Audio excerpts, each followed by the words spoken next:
Well, hello, this is Jeff Gaudiosi, and you're on misplacedstraws.com where music comes to life.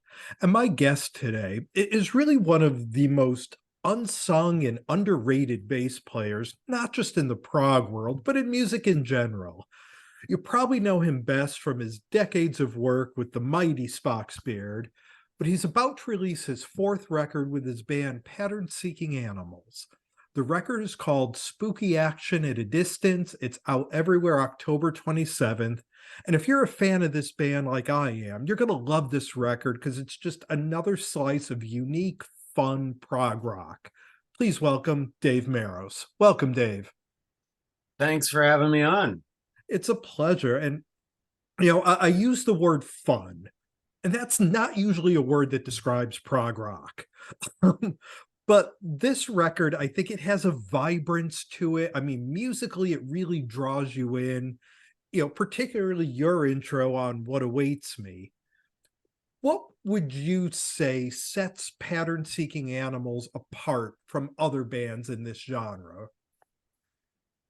Well, I don't know, maybe it harkens back to previous eras of prog. In the last few years, it seems like it's a lot more, the more popular prog is a lot darker, a lot more shreddy, chops oriented, and a little bit more, for lack of a better term, a little bit more metal. And we just go, a little bit more, I would maybe call it art rock. It's just music, good songs is the focus. Well, And, I don't know, we hope to just do well in that area. and Spooky Action at a Distance, it's the band's fourth record in less than 5 years. And each record has had a very different sound and feel to it. With Spock Spirit, I mean, you guys never worked at that quick a pace between records. Do you like kind of recording and creating something new every year like this? Yeah, John is just a writing beast. He writes all the time. It's kind of like he doesn't watch TV. He'll just go sit and start writing music and so he produces a tremendous. He's probably writing a lot more besides the pattern seeking animal stuff. Um, so he's got all this material all the time, and it's an outlet. As far as just the recording with us, that's great. Um, it's cool to have stuff coming out all the time. Yeah. Not necessary. I mean, people will wait a couple of years for an album. It's not really. I don't. It's just kind of the way it is. If you have all the material, might as well get it out there. Well, it's funny. I think kind of the way the world consumes music now, with everybody downloading and streaming, there's always a lead up to a record these days. Everyone has their four videos out before the record ever comes out. And then it's almost like it disappears shortly thereafter. So I think the way you guys work, it always keeps you, top of mind and fresh, which is a little different than a lot of bands. Yeah, I hope it works. I mean, you're right though. It's the whole thing is more based now on singles. Mhm. And there's a lot, I'm sure you've heard of it. There's a lot of artists that only release singles, never a full album. We actually talked to Thomas at Inside Out about that during the Spock's Beard days. And he said, no, Prague is kind of like a little island. People will still buy physical media and they like whole albums and liner notes and stuff, whereas maybe the younger artists don't feel that requirement. The younger listeners, I should say. Yeah. And I think part of the pace too of this, album every year that you guys are on is related to a touring cycle. I mean, with Spock's Beard, you guys did the traditional put the record out, hit the road for a year. With Pattern Seeking Animals, you guys have played a few live shows, but you really haven't done any major touring. Do you see a time when this band will hit the road now that you have this big catalog and it's been so successful that, people really like it? Do you see a time when you will hit the road for a more traditional tour? I think it would probably require a little bit more action on the audience numbers. Mhm. Um, touring now is a little bit more difficult for a lot of most bands, I think. It's just hard to get the numbers to make sense, and we're in there with everybody else, and I think we've kind of explored that possibility a little bit, but it hasn't been viable. Mhm. So, we'll probably continue to do like the one-off dates here and there. It would be cool to go out and do a tour, but I honestly I don't know if that's going to happen just because of the way the music industry is now. Mm. Well, I did just see, I think literally yesterday, the announcement came down that Live Nation has finally announced they're going to stop taking merch cuts at theaters and clubs. So hopefully something like that will help spur, some bands sort of on the fence if, you could keep a little bit more of your merch. Yeah, it definitely will help. Yeah. Mm, Um, the problem we have, and this is like really frank, totally mm, honest. I probably shouldn't even say it. mm. I don't think we can get so many people in to buy tickets Yeah. to begin with, and promoters aren't going to take that chance. And it's not just us, it's a lot of the newer bands, and even some of the legacy bands. The market just isn't there as it was pre-epidemic, Mm. pandemic. It just kind of never came back all the way for a lot of sectors, and it is what it is. I mean, we're kind of happy to put out the records, and we don't have to go Yeah. tour. I don't know even if that would help very much. I mean, I just don't know much about the way things work anymore. Some stuff works for some people, and then the next person will try it and it won't work for them anymore, and it's pretty random. Mm. So kind of changing gears a little bit. Back in the Spock's Beard days, particularly after Neil left, you became a lot more involved with composing a lot of the music.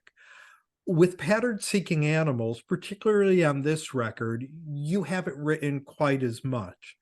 Is writing something you enjoy doing, or is it something that, when you're moved, you'll sit down and do it? What is that creative process for you? For me, it's more. I'm not a natural writer. I'm not one of those guys, like Neil is. He'll just notice things, Mm, and they start processing into the songwriting part of his brain. For me, I have to really like, okay, I need to start writing now, mm, and I need to start collecting ideas, and I need to find some kind of inspiration. And it's kind of a task for me, a duty almost. And um, a few years back, I kind of felt like I wasn't required to write anymore. It's kind of a weird mentality.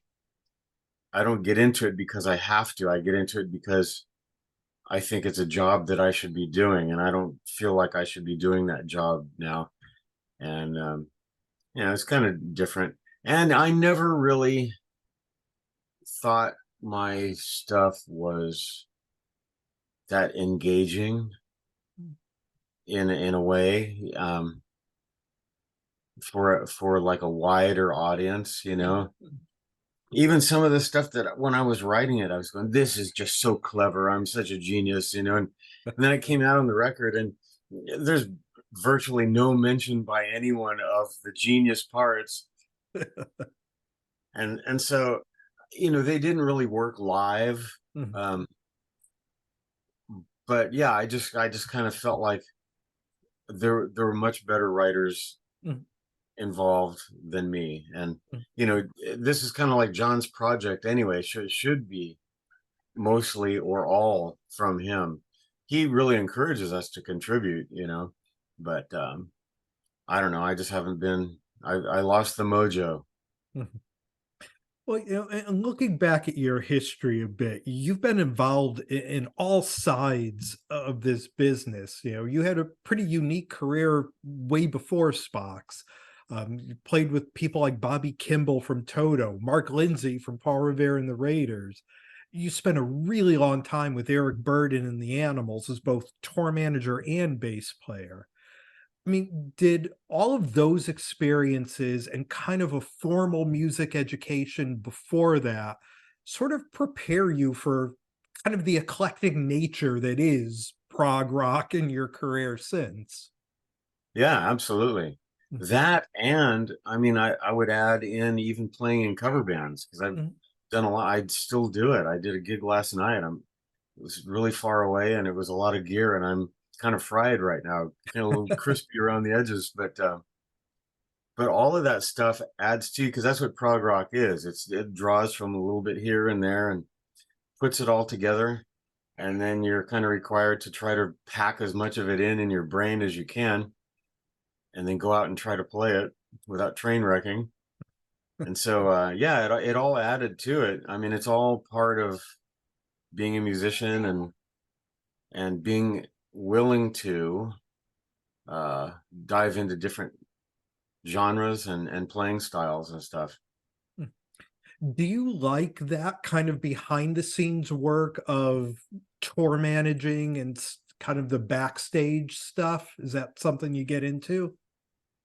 I kind of like it in the sense that I get to have my hands on it and make sure it's done the way I like things to be done. But on the other hand, it's a lot of tedium and babysitting, and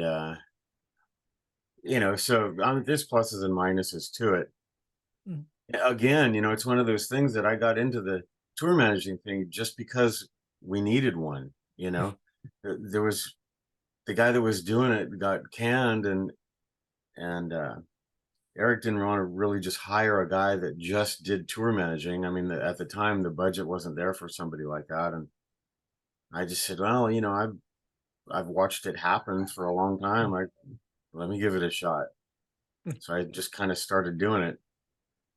But I didn't dream of being a tour manager. It's that's kind of my vibe in life, is kind of a utility Yeah. person. I'll see a need to do something or fit a certain role or something, and I just think, okay, well, maybe I should step in there and do that. I did that in high school too. I went to a small high school, and we had a small band, and all of a sudden one year we wouldn't have French horn players. And so it's like, well, let me try that, and I switched horns like every year almost, because we needed one. And it's like, Yeah. okay, I'll give it a shot. Bass, even. I didn't play bass before I got into my first band. A drummer friend that I grew up with, they were putting a band together and they needed a bass player. And this guy goes, well, you can play a bunch of different instruments. You want to try? And said, sure. So, Why let me give it not? a shot.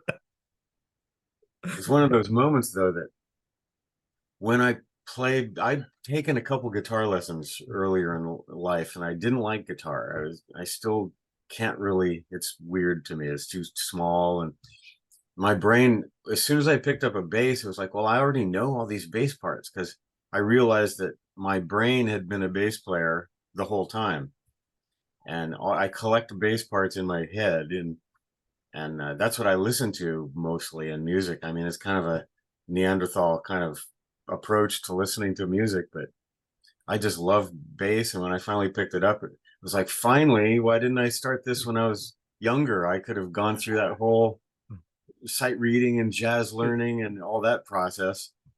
But yeah, just So because maybe once again there was a need for that, so okay, I'll do it. and with that really eclectic background, how did you first hook up with the guys that formed the original lineup of Spock's Beard? When I moved to LA, 84, soon after that, I met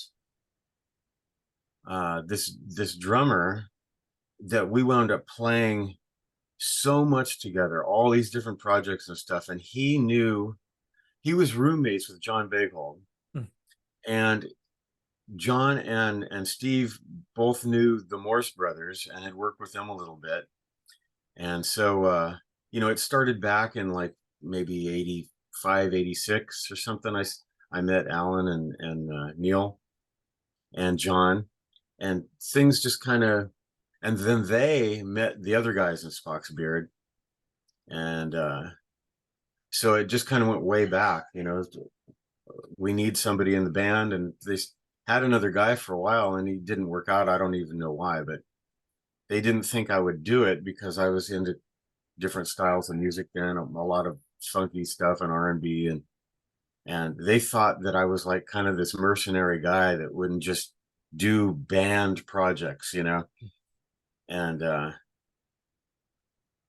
I had been doing a lot of road stuff at the time, and I was getting, you do the same show every night, and I remember thinking that I just really need something to shake me up a little bit, kick my ass, to be challenging. And right around there, Al called and said, Neil did this stuff and I played guitar on it and it's pretty cool. Why don't I send you a cassette, back in the cassette days?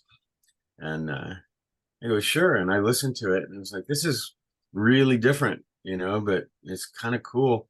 He didn't even say they needed a bass player. He just sent me this tape. And then weeks or maybe a month later or something, they asked if I wanted to, try it out and see how I liked it. And so, that's sometimes, you don't get what you want, but you get what you need. I just kind of asked for something like that. And what kicked my ass even more was back in the cassette days, they weren't always at the correct speed. Mhm. So between Neil's cassette deck and my cassette deck, it was a full half step off. And so I put all this time into learning what was going to become the light. And I learned everything a half step wrong key.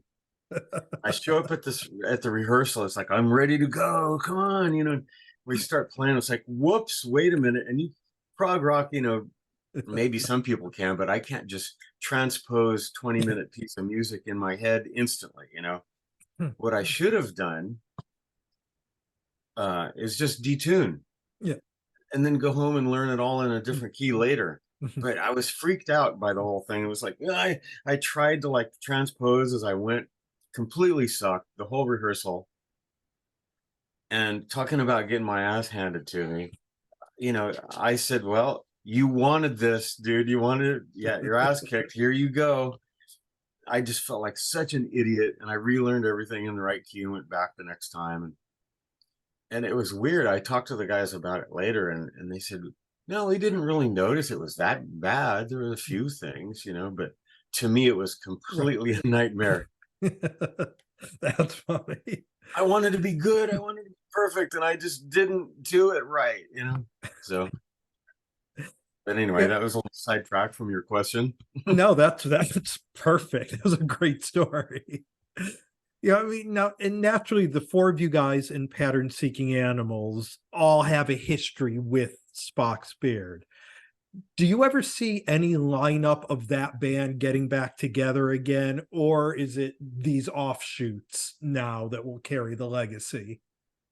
Well, Spock's is kind of planning a tour now. I mean, we decided, a couple of years ago, let's just take things, not make plans, just take things as they come up.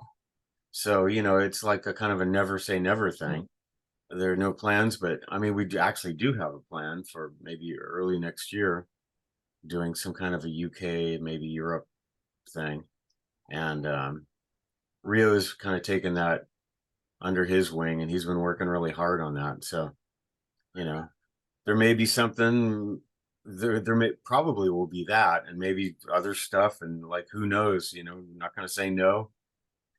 And in the meantime, John had all this material that um, wasn't really fitting into Spock's Beard, and he had a lot of stuff that was kind of building up, backlogging and stuff, and he just wanted to. I'm sure he told you the whole story of Pattern Seeking Animals. It was just a kind of, hey, you guys want to play on these things I wrote? And we said yes, and pretty soon they started sounding like an album and sounding like a band, and so we just kind of went with that. and a really good band at that. Um, we've been spending some time here with Dave Meros. The band is Pattern Seeking Animals. The album is called Spooky Action at a Distance. It's out everywhere October 27th. It's just another great record by this band. I mean, I just really love the vibe and energy that you guys put out there. It's, as we said to start this, it's fun. It's a really cool listen. Each record, I think, brings the listener to a different place and tells a different story. And it's been really great getting to talk to you about it, Dave. Thank you so much. Well, thank you. Thanks for listening to me. All We'll talk again soon, my friend. Thank right. you. Thank you.